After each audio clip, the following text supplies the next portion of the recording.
All right, so another night of working on Betty's engine. I'm running out of gas. I have one more bolt to put in, but as you can see, I've got the muffler installed. Was a pain in the neck a little bit, and it still is because there's one nut that's underneath here on this side, on the other side, which is nearly impossible to get to. As I said in an earlier video, I used these rubber tubes to mate the preheaters, which is what these are, to the heater boxes.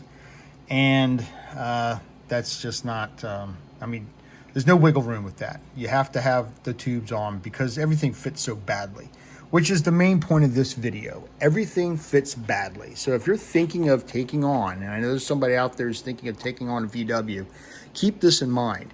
Everything fits badly. All the aftermarket parts you buy, no matter how well they say that they are close to OEM or they're just like OEM or even some OEM, just fits like crap. It does. And case in point is I've already test fit the tin that goes across back here, the rear tin, which has to fit over these preheaters, as well as fit underneath the crank wheel, crank pulley, and then made up. And as you can see, all the nice paint that I've done, you know, has already been damaged. It's already getting scratched, already getting worn out. Why? Because shit just doesn't frickin' fit very well. I'm fighting with the seal nearly constantly with everything. Got to have the seal. Everyone swears you got to have the seal, otherwise your engine won't cool properly. Well, noted. However, it's a pain in the ass. It really is.